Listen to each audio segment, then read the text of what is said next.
সুপ্রিয় দর্শক, আপনারা দেখছেন বিশ্ব বাংলা নিউজ। আমি আপনাদের সম্মুখে ইয়াসির আরাফাত। এখনকার বিশেষ বিশেষ সংবাদ। মোহাম্মদবাজার থানার অন্তর্গত সেকেন্ডা, পুরাতন গ্রাম এবং গনপুর পঞ্চায়েতের অধীনে যে সমস্ত গ্রাম আছে সেই সমস্ত গ্রামের ব্যক্তিগণের জীবন জীবিকা, হসপিটাল থেকে আরম্ভ করে যাতায়াত যোগাযোগের মূল এই দ্বারকা নদীর বাইপাস ব্রিজ স্থানীয়দের মতে পুরাতন গ্রাম ব্রিজ বলে পরিচিত। কিন্তু 2019 সাল থেকে স্থানীয়দের প্রচেষ্টায় এই ব্রিজ বারংবার মেরামত করা হলেও ব্যবহারযোগ্য হয়ে ওঠে না। তাই আজ সোমবার মোহাম্মদবাজার ব্লক প্রেসিডেন্ট তথা কালীপ্রসাদ ব্যানার্জি মহাশয় এবং উপরিউক্ত পঞ্চায়েত প্রধান, পঞ্চায়েত সমিতি থেকে আরম্ভ করে যুব তৃণমূল কংগ্রেসের সকল কর্মকর্তাদের প্রচেষ্টায় মোহাম্মদবাজার ইরিগেশন কর্মকর্তাদের উপস্থিতিতে প্রথম ধাপের কাজ অর্থাৎ মাপজোক থেকে আরম্ভ করে পুরোপুরিভাবে তদন্তের কাজ শুরু করা হয়। এই পরিস্থিতি দেখে স্থানীয় মানুষ সহজেই পথ চলার আশ্বাস পেতে চলেছেন। তো চলুন আমরা বিস্তারিত জেনে নেব মোহাম্মদবাজার ব্লক প্রেসিডেন্ট যুব তৃণমূল কংগ্রেসের মুখ থেকে। বিশ্ব বাংলা সর্বদা আপনাদের সাথে, আপনাদের পাশে। ধন্যবাদ। আর রোড পিডব্লিউ ওসব চলবে না। রোড সে থেকে এস্টিমেট করা হয়েছিল।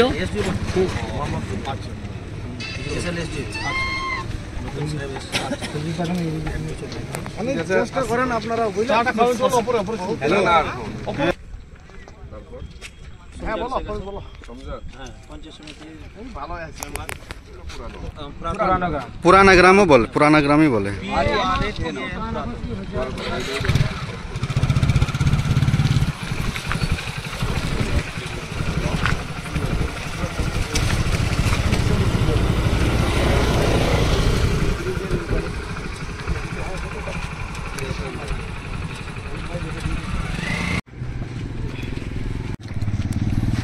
ইরিগেশন থেকে এসেছি, মোহাম্মদবাজার ইরিগেশন।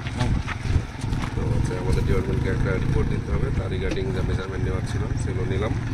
আর বাকি যারা কি প্লেয়ারটা দিয়েছিল তাদের সঙ্গে কথাবার্তা বললাম। হ্যাঁ, তো সবাই আছে। দেখি আপনারা কি ছিল, আপনার হাত দিয়েছে যে এটা করবে মানে পিডব্লিউ না, ইরিগেশন থেকে ইনিশিয়েটিভ নেওয়া হচ্ছে। এখন দেখা যাক ইরিগেশন কতটা কী হয়। এত লেন্থ তো অনেক ব্যাপার আছে।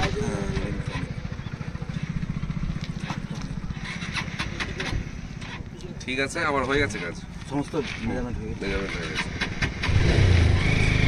আগাইলো এর জন্য 3/1/2025 আমাদের এইখানে যে চিফ সেক্রেটারি এসেছিল মোহাম্মদবাজার ব্লকে। তা আমাদের এখানে ডেউচা পাঁচামি যে কোল ব্লক, সেই কোল ব্লকের এরিয়ায় 5 কিলোমিটারের মধ্যে আমাদের একটা সাঁইথে টু রামপুরহাট বাইপাস একটা রাস্তার মধ্যে একটা দ্বারকা নদীর উপরে একটা ব্রিজ ছিল। সেটা 2019 সাল থেকে ভেঙে আছে। আমরা অনেক জায়গায় লেখালেখি করেছি, এখনো পর্যন্ত ব্রিজটা আমাদের হয়নি। যে কজনটা রয়েছে ভাঙা অবস্থায় রয়েছে। আমাদের এখানে কোনো ভারী যানবাহন সেকেন্ডা পঞ্চায়েতে এখনো পর্যন্ত ঢুকে না। 2019 সাল থেকে দুটো বাস চলতো, সে দুটোও বন্ধ। তাই আমরা চিফ সেক্রেটারি হাতে আমরা একটা মাস পিটিশন পৌঁছেছি। তার পরিপ্রেক্ষিতে দেখছি একটা তত্ত্বাবধান যেন কোথাও শুরু হয়েছে। আমরা আশা বানছি যে ব্রিজটা ইনফেকশন ছিল এখানে। আজকে ইন্সপেকশনটা ছিল যেটা আপনার ওই যে আমাদের ইরিগেশন ডিপার্টমেন্ট ব্রিজটা একটা তৈরি করার সিদ্ধান্ত হয়েছে। তো সেই জায়গায় দাঁড়িয়ে ইরিগেশন ডিপার্টমেন্টের কাছ থেকে একটা নো অবজেকশন প্রয়োজন হয়, রিপোর্ট প্রয়োজন হয়। সেই রিপোর্টটার জন্য ইরিগেশন ডিপার্টমেন্ট এসেছিল, তারা তাদের মতন করে ইনকোয়ারি করলেন। আচ্ছা, এটাই কি মানে শেষের দিকে প্রায় কাজ শুরু হয়ে যাবার মুখে আছে? দেখা যাক কি হয়। তাও একটা আশা করা যেতে। আপনাদেরকে সবাইকে নিয়ে আমাদের যারা নেতৃত্ব আছেন তাদের সদিচ্ছায় আমরা এটা করতে পারবো।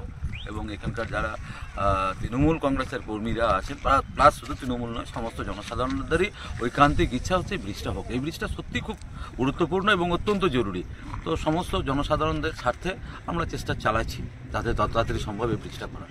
গ্রামবাসীর গ্রামবাসীদের দীর্ঘ এটা আশা ছিল, প্রত্যাশা ছিল।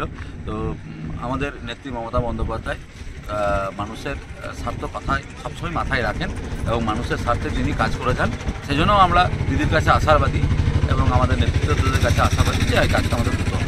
2025-এর মধ্যে কি কাজ শুরু হয়ে যাবে বলে আশা করা যেতেই পারে? খুব দ্রুত হবে। আপনার নাম? কালীপ্রসাদ বন্দ্যোপাধ্যায়।